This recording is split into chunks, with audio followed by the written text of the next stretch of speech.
So, I'm very happy to announce that today we have special guest, the Foreign Affairs Minister of the Hellenic Republic, Nikos Dendias. So, hello, members of the Parliament, Speaker of the Seimas, dear ambassadors and guests. The topic of our discussion today will be experiences of Balkan integration and Eastern Partnership. What can we possibly learn from each other? And also the Minister will present a subtopic, the role of Greece in the security architecture in the Southeast Europe. Let me express my personal opinion that Greece and Lithuania are friends, very good friends in fact, and recently our bilateral meetings has increased in number.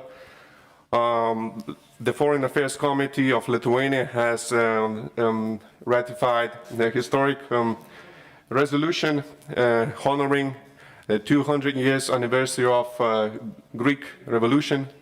But we also have common challenges.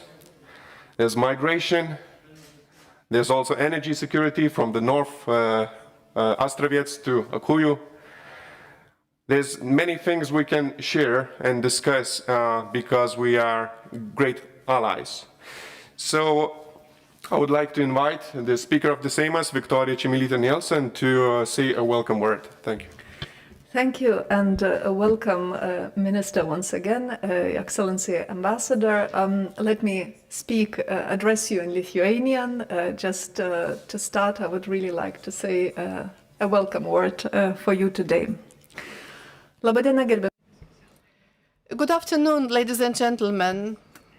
When the world is still fighting the pandemic, it seems that we have less and less time for other topics. However, last year, all the countries of the EU inaugurated the Conference for the Future of Europe. In today's world, when we are so reliant on each other, the significance of alliances is growing. It seems like a natural process. However, what kind of alliances we are creating, where we want to be today?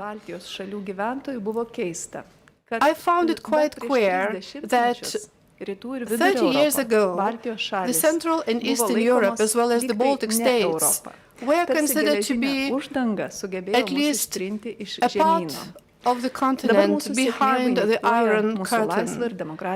Today, the situation has changed.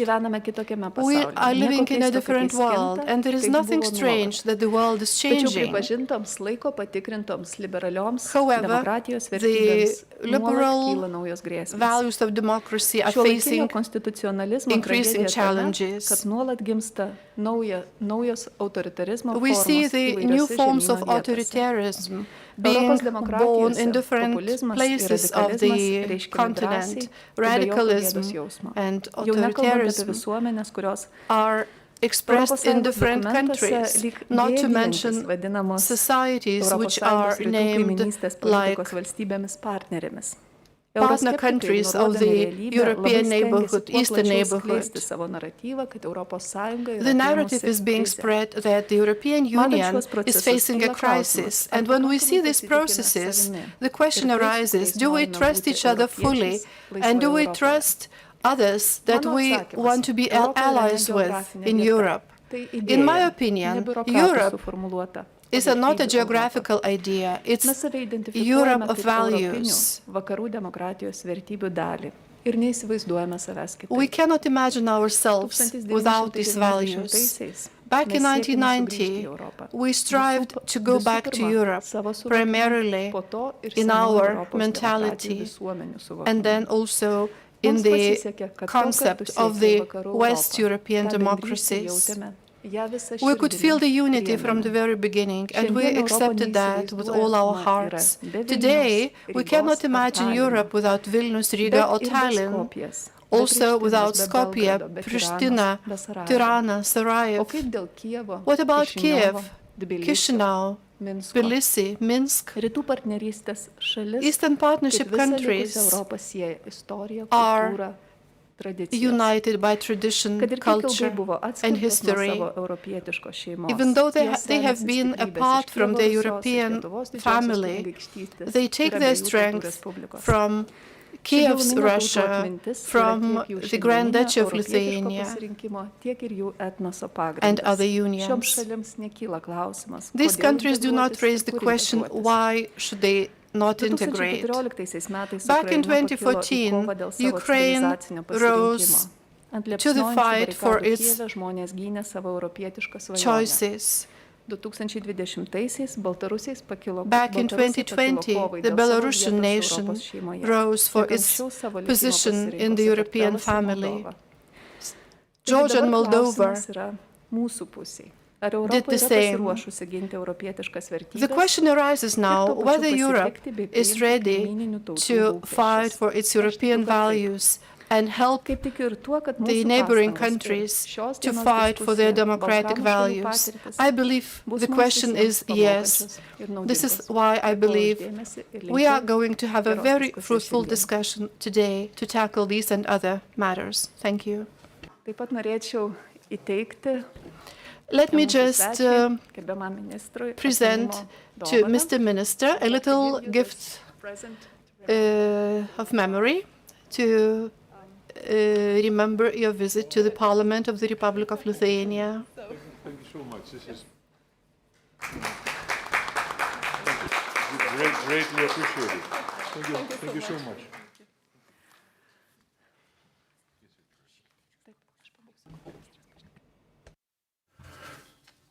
So, thank you very much, dear Speaker of the Seimas, and I would like to invite now the Foreign Affairs Minister, Nikos Dendias, to say the announcement from your side. Thank you.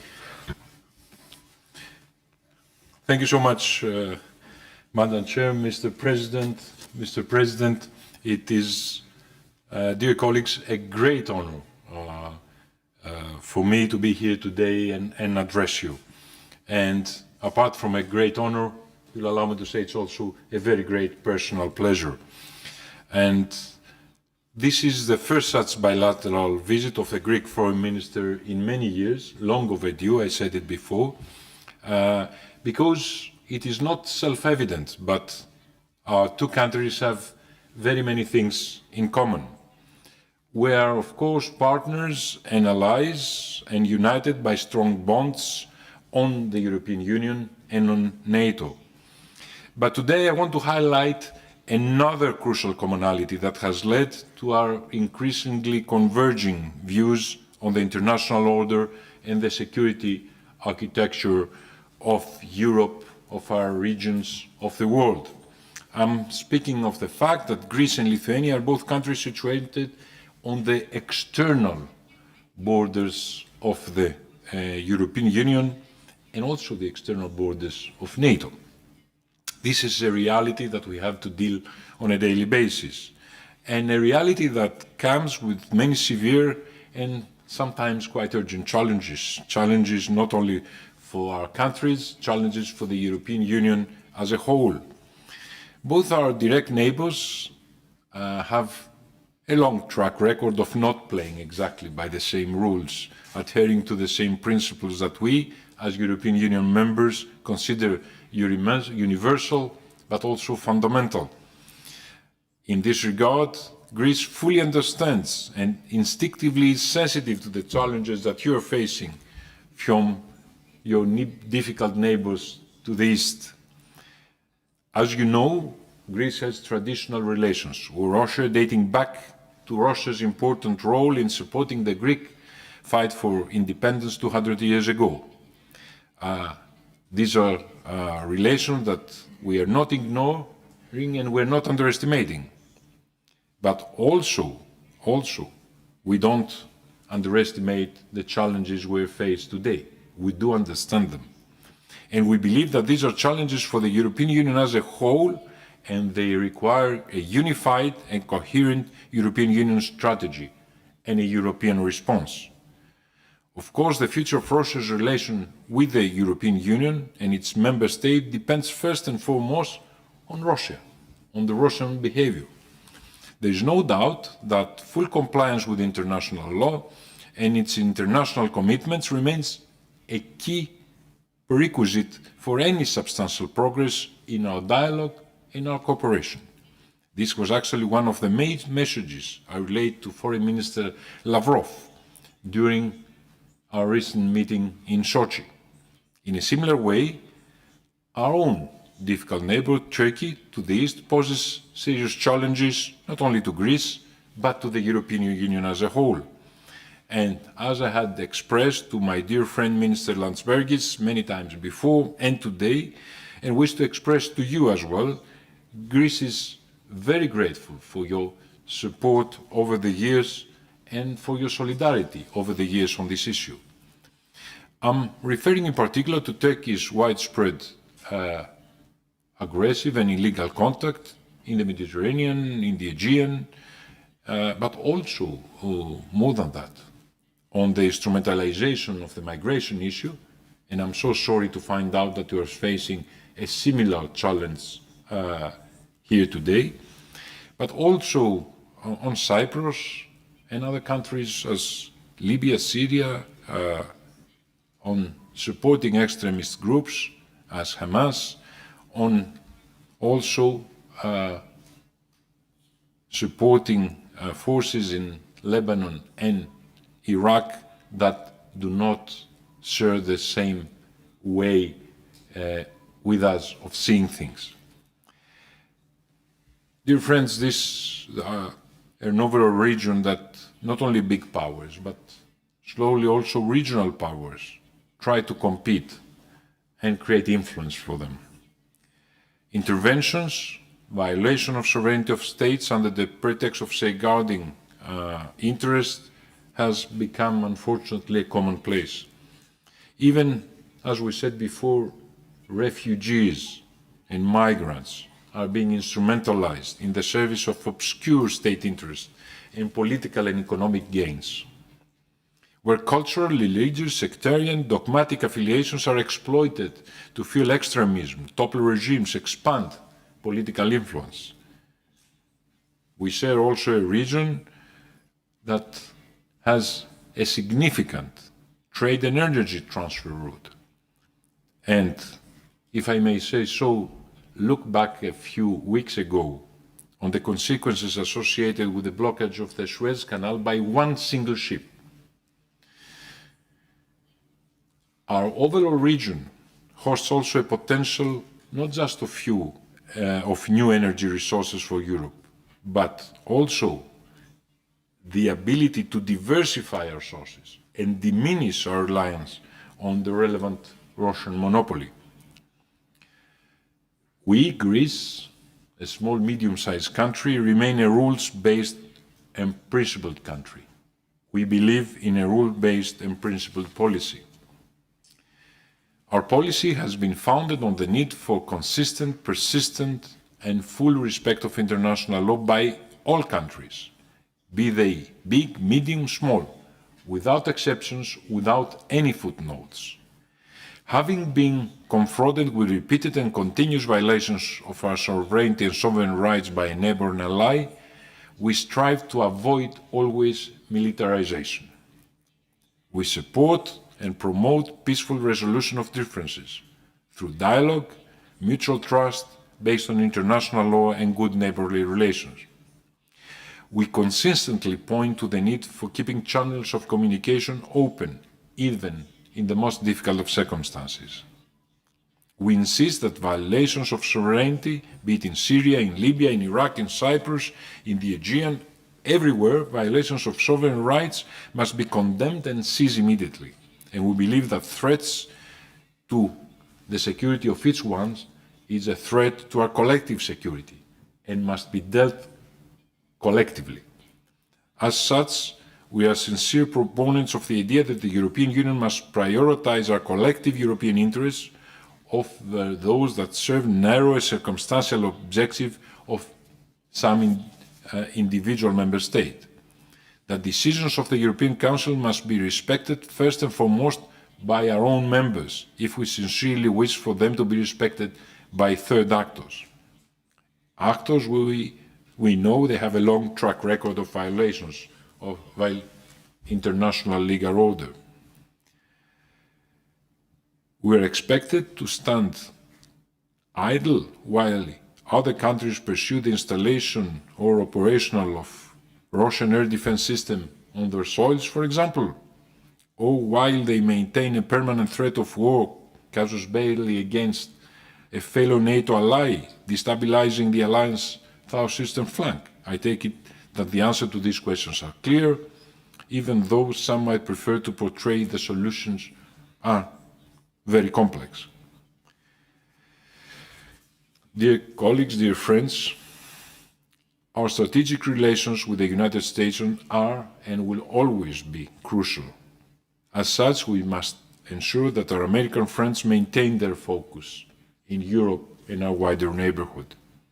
In this regard, the new administration's recent re-engagement in this region is a promising and a very welcome development. At the same time, we should continue to foster cooperation, always with due regard to our common principles and interests. But also, we have to engage with new players. May I mention India as an example, or even Australia, further to the south. Players whose growing impact on world and regional affairs cannot be overlooked and should not be underestimated. Greece, together with Cyprus, we have developed close ties also with important partners in the overall region, such as Egypt, such as Israel, such as important Gulf countries, as the UAE, Saudi Arabia, but also Bahrain. While advancing our bilateral relations to new heights, we have also pioneered multilateral formats of cooperation dealing on a wide variety of fields: trade, investments, environment, innovative technologies, defense. These initiatives have always had one common denominator: the respect of international law and good neighborly relations. As such, these relations are flexible and open to any and to all that strictly and consistently abide by these basic principles. In this way, they have united the voices and fortified the efforts of all those who are committed to safeguarding peace, stability and development in Europe and the overall region. This is our response, the Greek response, to the many challenges in the Eastern Mediterranean and the wider neighborhood. Rules-based cooperation for the sake of peace, peace for the sake of prosperity of our people. And I know well that we share this principal approach and these goals here in Lithuania. Thus, allow me to conclude that we should never hesitate to coordinate our efforts towards promoting our values together. Thank you so much for this honor and this great opportunity.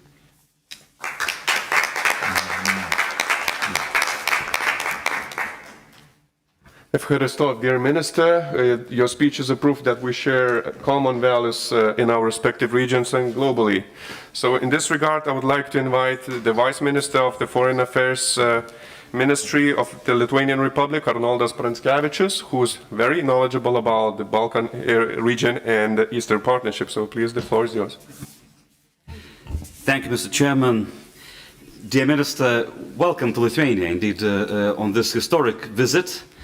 Welcome from the cradle of democracy to the country which holds democracy and freedom very close to its heart, as can be seen from these pictures in this hall. I was watching them.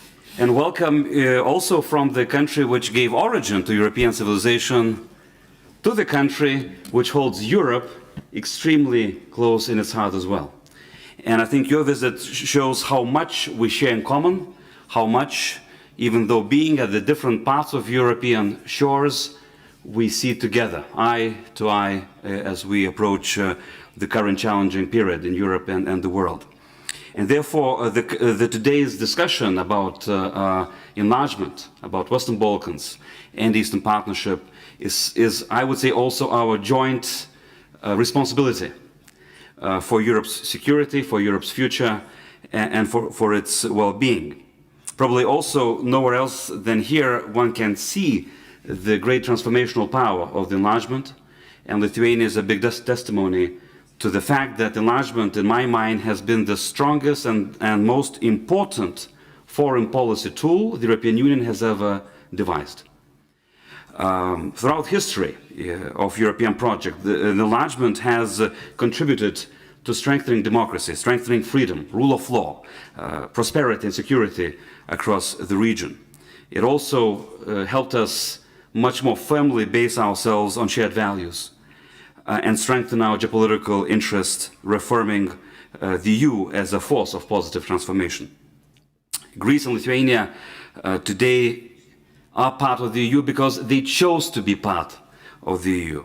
Today we are safer and more prosperous than ever before. No need to say that the EU has contributed tremendously to the modernization, political and economic development of our countries and every citizen's quality of life.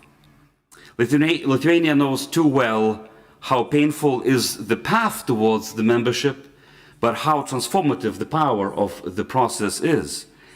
And therefore, we are strongly supporting the EU's open door policy to the Western Balkans, but also to our Eastern Partnership countries. Both Western Balkans and Eastern Partnership region, in our mind, is an integral part of Europe. The EU enlargement to these important neighboring countries is of geopolitical interest for all of us, in order to enlarge the circle of security and stability. It is also important to remember the EU's promise done in 2003 in Thessaloniki summit, back then, to the Western Balkans, aspiring democracies to join the European family, and this is a matter of European credibility to follow up on this promise. Having the European perspective, we also have seen it from our experience, is an incredible motivational pull. It helps mobilize political will at home. It helps opposition and position to work together and to speak with each other. And it helps countries to overcome internal political divisions and be much more brave in implementing very difficult and complex reforms. And this is also a clear evidence in the example of North Macedonia and Albania, Mr. Minister. These countries have made concrete, measurable reform progress throughout the last few years, and they are on the good path for the EU integration.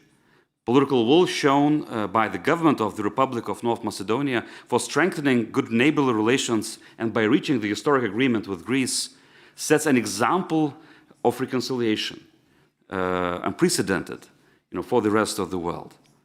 North Macedonia went to change its name and to complete PRESPA agreement with Greece to secure its future at negotiation table with the EU. And therefore, currently, for us as the European Union, it is also a matter of credibility to finally start the intergovernmental conferences with both countries, with Albania and North Macedonia, without any further delay, and start this process in order to sustain the reform momentum in these countries.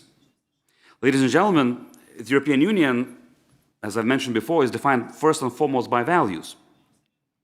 And therefore, we shouldn't have also double standard in our foreign policy approach. As we are pushing forward with the inclusion of the Western Balkans in the European family, we should, of course, fight against the rhetoric of enlargement fatigue. I'm convinced that enlargement is not just a challenge, it is an opportunity. It is also an answer to Europe on many questions, like security, migration, stability, economic development, where we need all of us together, not apart. And therefore, we also believe that the European Union would not be complete without the perspective of Eastern Partnership countries. Therefore, we are so active in supporting Georgia, Moldova, and Ukraine. Therefore, we are supporting the freedom-aspiring people of Belarus. And therefore, we believe that their belonging to Europe is not only based on geography, on history, on culture, but more profoundly on the people's commitment to democracy, rule of law, and human rights, which we have seen in Maidan, as the speaker has mentioned, which we have seen in Georgia, we have seen in Moldova, and we have seen last August and throughout the months since August in Belarus. We should also keep in mind that Russia, which, Mr. Minister, you've mentioned in your speech, takes our Eastern Partnership policy, unfortunately, in a very aggressive way, and sees it as an obstacle to its ambitions in the region. It does spare no effort in discrediting the EU neighborhood policy and in torpedoing our partners' path towards European integration and towards reform. But every state should be able to make its sovereign choices on foreign policy. And every state should be, therefore, respected in the way it chooses to develop and move ahead. And therefore, we believe the European Union should also continue supporting the sovereign choices of those countries on the European path. Especially the associated partners, Georgia, Ukraine, Moldova, that have done incredible effort in terms of not only signing and ratifying the association agreements and deep and comprehensive free trade areas, but indeed have embarked on very difficult reforms on the path, and in many ways are very similar in their reform progress to Western Balkans states, as was revealed by a very, I would say, insightful study of the Center for European Policy Studies a few months ago. So therefore, ladies and gentlemen, let's make sure that we are consistent in our foreign policy, that we see also the upcoming Eastern Partnership Summit, hopefully in Slovenian presidency in December this year, to leave no doubt that the European Union's commitment and determination for Eastern Partnership is strong and long-term. Our Lithuanian idea as a proposal for our European partners is to think and entertain the idea of full integration of those countries in the long-term perspective in the EU's internal market as an associated trio. Something that could provide a long-term roadmap for reforms in those three countries in the years to come. So to sum up, firstly, EU leadership and sustained engagement with the Western Balkans and Eastern Partnership are essential. The EU has to play a much more prominent and determined and geopolitical role in this region. Secondly, the EU must keep up its promises, as I mentioned before. The EU accession process is not a privilege. It is a mutual responsibility and benefit for both sides. And thirdly, with a credible EU enlargement policy, the EU would reinforce and reaffirm its own force as a positive transformation, its own goal of global Europe, of geopolitical Europe, which especially this Commission has identified as a key priority. So thank you once again for your visit and for making us feel that we are not far away. We're in fact very close with each other as we embrace this very important period of reflection on Europe's future, and I hope that in this future, indeed, there will be place for both Western Balkans and for Eastern Partnership countries. Thank you.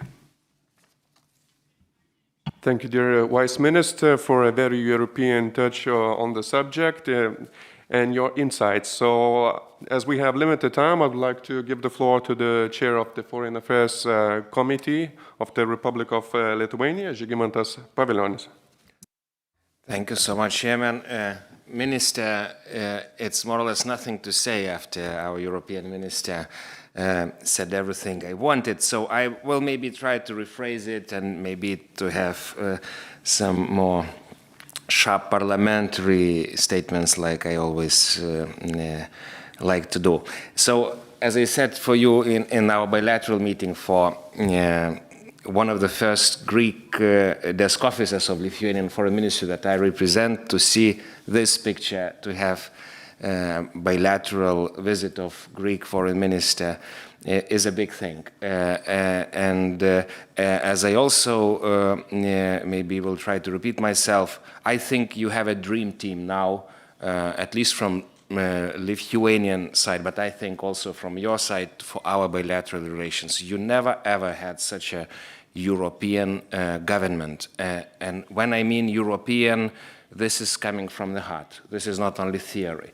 You have the best people in all positions to do it, not only theory, but I would say 24/7 type of the work. That you have with our Minister Gabrielius Landsbergis, like even our first video VTC with my counterpart Gulekas Konstantinos. That was actually the first video link in pandemic after elections that we had. So teams are ready. Let's make it work. And I just want to confirm, I was also present at Thessaloniki summit in 2003. We completely agree, and not only agree, we admire what you did.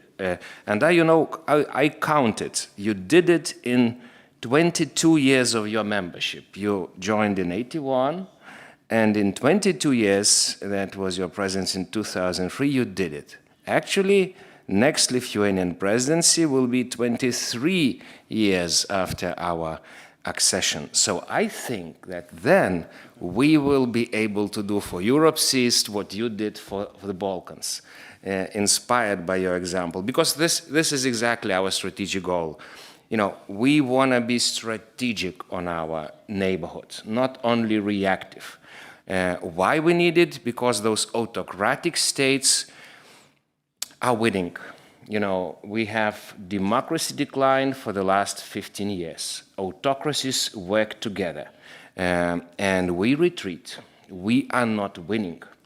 So to win, like you won the strategic battle in Thessaloniki, we need a plan. And for Europe's East, there is no real plan. There are good reactions, great reaction to the recent incident, terrorist act in Belarus, but we need a plan. And what could be better when we think Belarus than bringing democracy to the bloodlands of bloodlands, like Timothy Snyder was writing about Belarus. This is the country that suffered the most on earth from all autocratic regimes. 2/3 of people in one or another way annihilated or suffered from this, and still tortured by current dictatorships, Lukashenko with support of Putin. So as we discussed, it's okay, it seems the world is with Belarus, but the timing is a matter.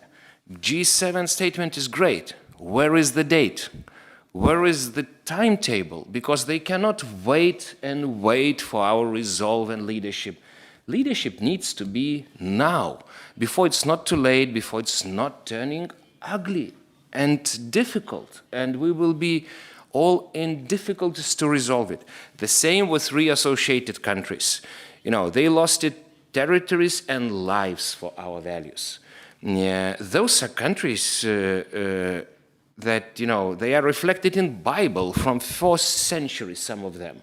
They have deep European roots, and they are fighting for their identity.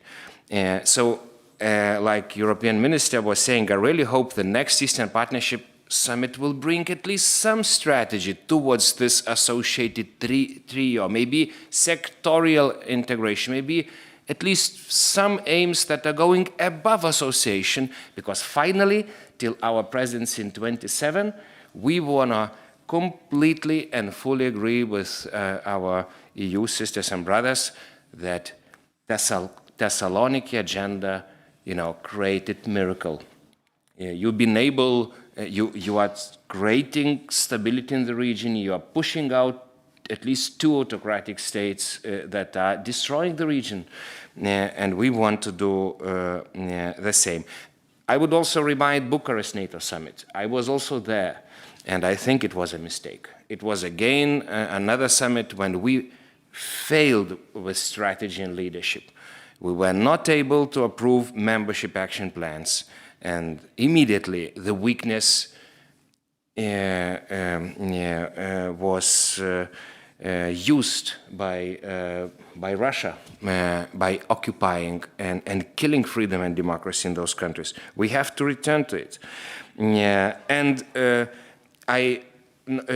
Agreeing with Thessaloniki, hoping to do the same in Europe's East. We completely agree also with all your southern dreams and strategies, or our dreams and strategies, be it Gulf, be it Mediterranean. We are in favor that Western capitals work together to make this southern and eastern neighborhood safe and stable. But for this, we need strategies.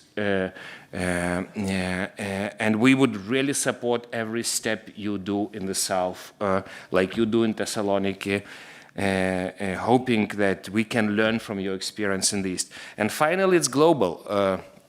As we discussed, finally we have leaders in Washington who think democracy and human rights, who put democracy and human rights to the center of their foreign policy agenda. The words are great, statements are wonderful, now we need deeds. and to connect the dots on every corner of the globe, because this is, like Biden was saying in State of the Union address, this is either autocracies or we democracies. And I really like the saying that he used, autocracies will not win the future. America will. Well, I would correct it, democracies will. We will. But for this, we really need to think together. As you know, Lithuania withdrew from 17+1. So how do we face China together? At least in EU context, but I would say maybe on a global democratic level. And we are all following your leadership and you know what you said. We are also opening embassies in Singapore, in South Korea it's already done, in Australia, strengthening our embassies in India, opening it, representation in Taiwan, hoping that Taiwan will do the same in Lithuania. But we have to work together. So I think this is a window of opportunity for bilateral relations, but not only. Window of opportunity for democracies. And having the oldest democracy on earth in the room where our constitution was signed, and being the first to revolt against the Soviets and inspiring the rest of the region follow our example, I think we can do it. Thank you, Minister. Thank you, dear Žygimantas. It is always great to hear insights from such an experienced diplomat as you are, and thanks for connecting the dots. So last but not least, if we have several more minutes, I would like to give the floor to Linas Kojala. He's a young and very well-known, respected political analyst, lecturer of political science, and a director of East European Studies. So Linas Kojala, please, the floor is yours. Well, thank you, Mr. Chairman, Excellency Foreign Minister, Chairman of the Committee, Vice Minister, Ambassadors. It's really difficult to add anything after such comprehensive presentation, so I'll be extremely short. But the topic is very close to my heart and to the works of our institution, Eastern Europe Study Center. And it's interesting to look at the Western Balkan perspective as well as the Eastern Partnership countries, because you tend to think that both of these regions have a lot of similarities and interest for us. First of all, as it was mentioned by the Speaker of the Parliament, they have made their choices. They want to be on the European path. They see pictures like these and see the development of countries such as Lithuania as an example. And that's very important because that's the necessary first step in order to achieve some tangible progress. And of course, countries in both of these regions have to undertake a very difficult path. They have to reform, they have to adapt, they have to stick to the criteria set by the most successful political project in the world, the European Union. And it's also intriguing to look and compare those two perspectives. But on the other hand, as an analyst, as a person who works from a scientific perspective on these issues, I see that the comparative perspective of both of these regions is rather not well analyzed. We don't have too many studies, we don't have too many experts who could really undertake research and to look at the mistakes or some positive experiences that we could adapt in both circumstances. And one recent study was mentioned by Vice Minister, and I will very briefly refer to that one, by Center for European Policy Analysis by Michael Emerson, and also Andrius Kubilius has contributed to this study, former Prime Minister of Lithuania. And it has this index, a comparative index, which looks at political and economic aspects of reforms in both Western Balkans and Eastern Partnership countries. And it's very interesting to see the results of both of these aspects, because Montenegro, Serbia, and North Macedonia tend to be the leading ones, according to this index, in terms of how well reformed they are. But Ukraine, Georgia, and Moldova are not that far behind, which clearly shows that, again, these sets of countries undertake the same kind of path. They face the same kind of dilemmas, they face the same kind of reforms. And Lithuania and Greece both, I imagine, can do a very important job in helping both of these regions out by sharing their experiences and, of course, by tackling some of the geopolitical problems that always arise in these circumstances. Some very short practical examples. Of course, we always talk about the European Union as a normative superpower, and that's right, but it's also an economic superpower. So internal market of the EU is essential. There should be more paths for those countries to get into this market. Customs union, energy union, banking union. These are the openings that could be really helpful for those countries, again, in both West Balkans and Eastern Partnership countries, maybe even participation in some EU institutions with non-voting political status. That's also very important in order to get a better sense of how the European Union works. And last but not least, my favorite quote probably by a very well-known political leader in the US, Eleanor Roosevelt. She said, "Learn from the mistakes of others. You can't live long enough to make them all yourself." I think it's an excellent commitment for all of us to be experienced and by learning, and to be the ones that learn from mistakes from one another, as well as from positive experiences as well. So thank you very much for having me and giving me an opportunity to share some thoughts. Thank you, Linus, for actually a good conclusion, so I don't have to do one. So thanks everybody who was inside the room. I want to thank everybody who was watching online on Seimas page, LRS LT on YouTube, and also on our national television. And thank you, dear Minister, for coming. We appreciate this delegation after 11 years, and we hope to see you soon.